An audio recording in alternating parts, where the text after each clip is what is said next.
You are the author of your own story, not in the way people say it when they want to sound inspiring for 10 seconds, but in the real way, the quiet way, the way that shows up in what you tolerate, what you repeat, what you delay, what you keep pretending you'll handle when things calm down. Because things don't calm down on their own. They only calm down when a certain type of person decides to become the calm. And that decision is never loud. It's never announced. It's never posted. It's a private line you cross, and afterwards you move differently.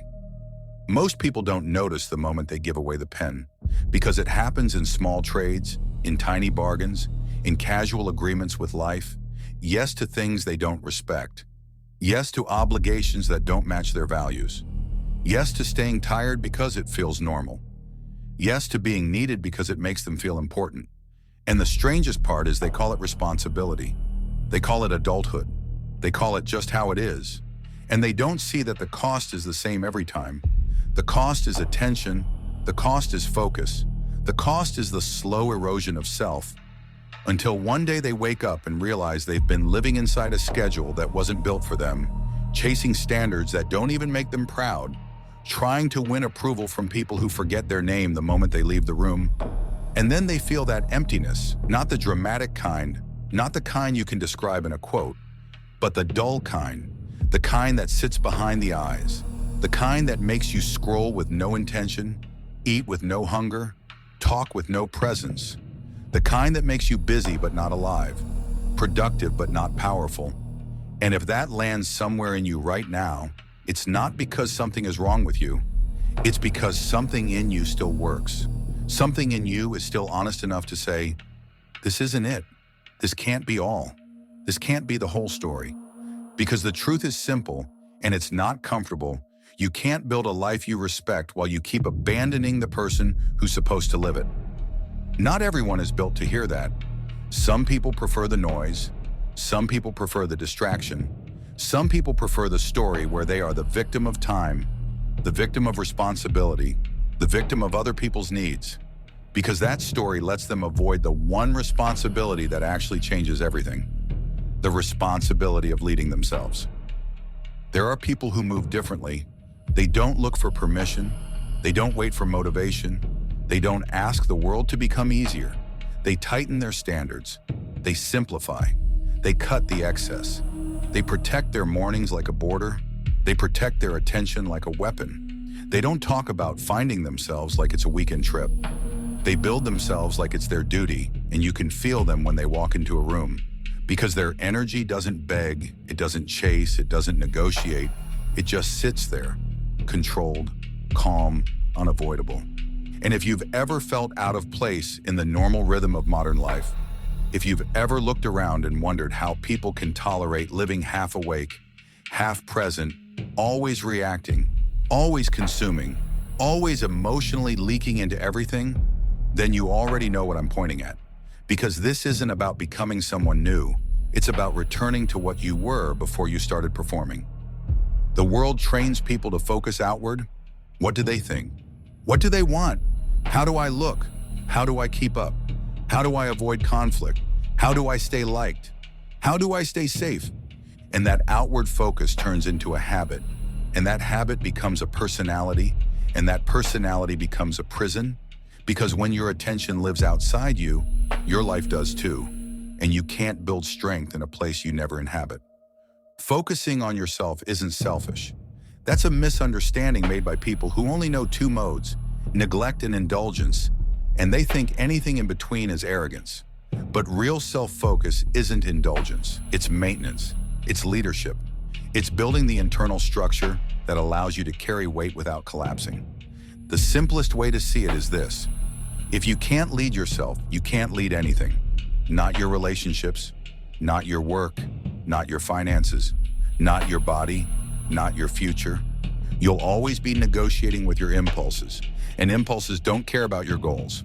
So the line isn't focus on yourself versus care about others. The line is become full versus stay empty. Empty people still give, but it's not clean giving. It's resentful giving.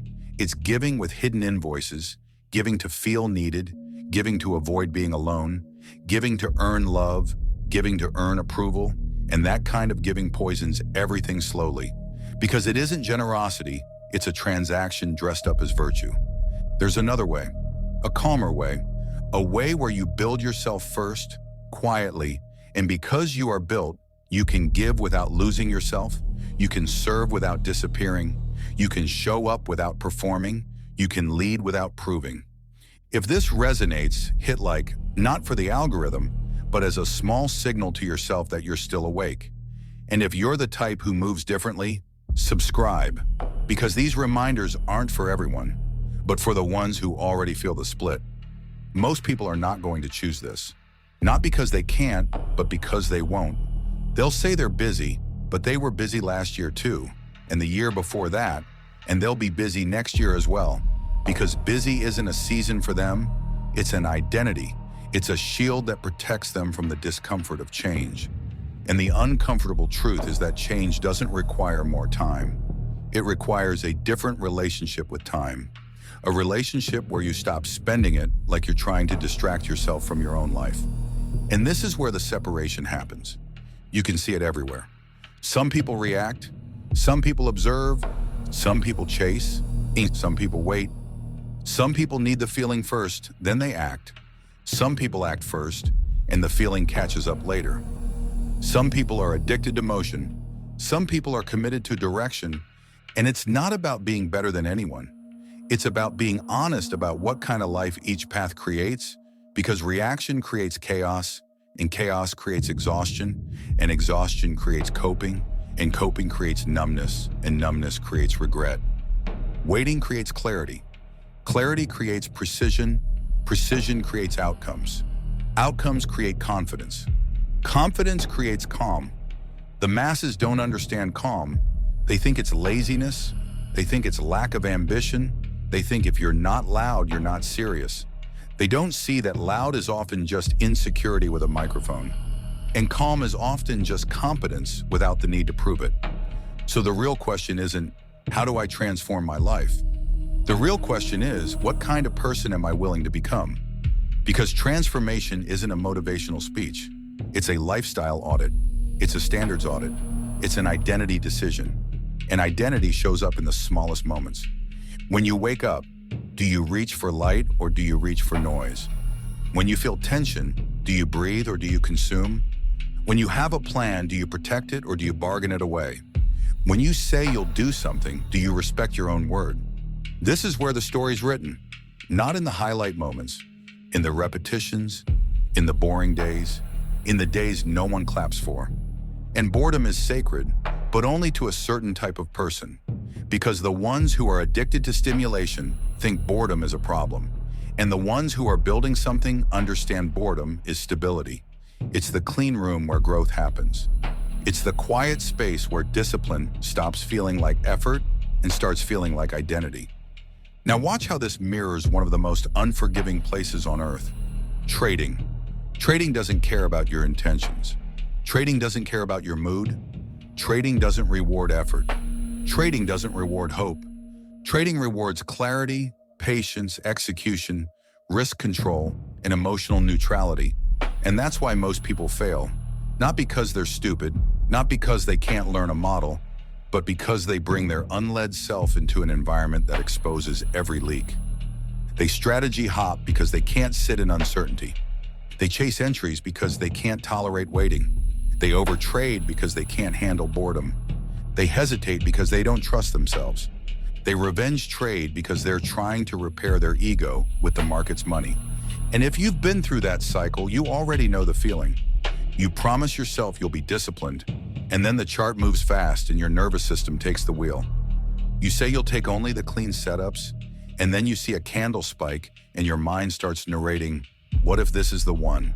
And suddenly you're in a trade you didn't plan, managing emotions you didn't ask for, defending decisions you don't even respect. That's not a strategy problem. That's a self-leadership problem. And this is where the focus on yourself conversation stops being soft and becomes practical. Because focusing on yourself in trading means building the kind of internal stability that doesn't need constant input, doesn't need constant excitement, doesn't need constant validation. It means building the type of identity that can watch price move without needing to chase it. The type that can take a loss without turning it into a personal insult. The type that can wait for conditions to align and then execute without drama. The hunter-trader archetype isn't the one who trades the most. It's the one who sees the most and needs the least. He doesn't wake up asking the market to entertain him. He doesn't open charts to see what happens. He's not browsing time frames like he's shopping for confidence. He has a structure, he has a process, he has a way of reading conditions. He knows where the range is, he knows where the key levels are. He knows what would have to happen for price to be attractive. He knows what he's waiting for. And when it's not there, he doesn't force it. He returns to his life. Because trading is part of his day, not the thing that eats his day. That's a different kind of power. And it comes from the same place as the life transformation you're looking for. Not motivation, standards, identity, nervous system mastery, a personal code. The reason most people can't do this is because they try to fix the behavior without fixing the identity underneath it. So they keep fighting themselves, they keep using willpower like a match in the wind, and they burn out because willpower is temporary, but identity is stable. A person who identifies as reactive will always find a reason to react. A person who identifies as disciplined will feel strange when they don't act with discipline. A person who identifies as precise will feel physical discomfort when they move sloppily. A person who identifies as calm will see panic as foreign. And this is the shift. Discipline stops being effort and starts being who you are. It looks like waking up and not negotiating with the day. It looks like training even when no one is watching. It looks like eating in a way that respects your future self. It looks like studying in silence while other people chase shortcuts. It looks like taking fewer trades and making them count. It looks like journaling because memory lies and data doesn't. It looks like repetition until the process feels like home. And if you've been waiting for the day you feel ready, it's worth knowing this. Readiness is often just permission, and permission doesn't arrive for people who are meant to lead themselves. It's taken quietly with a decision that doesn't need an audience. If you're still here listening, comment "I'm Hunter," not as a trend, not as a performance, but as a personal marker, a small line in the sand that says, I recognize this in myself. I'm done living like a reactor. And if you want these reminders regularly, subscribe, because the world is loud and the mind forgets, and repetition is how identity becomes real. Now, focusing on yourself doesn't mean disappearing from your responsibilities. It means upgrading the person who carries them. Because the real tragedy isn't having a lot to do. The tragedy is being the same person while your life demands more. The old version of you will try to carry new weight and it will crack. The upgraded version of you will carry it with calm. So the practice becomes simple, not easy, but simple. You begin to build days that reinforce your identity instead of undermining it. You begin to choose inputs that sharpen you instead of dull you. You begin to protect your attention like it's your most valuable asset, because it is. You begin to respect sleep because recovery is strategy. You begin to respect training because your body holds your mind. You begin to respect silence because silence shows you what noise was hiding. You begin to respect routine because routine is the floor that keeps you steady when life shakes. And somewhere along the way, you notice something strange. You stop needing constant motivation. You stop needing pep talks. You stop needing external pressure. Because the pressure becomes internal, but not the anxious kind, the clean kind, the kind that comes from standards, the kind that comes from knowing what you are and what you refuse to be again. And then you realize the pen was never taken from you. You handed it away, which means you can take it back.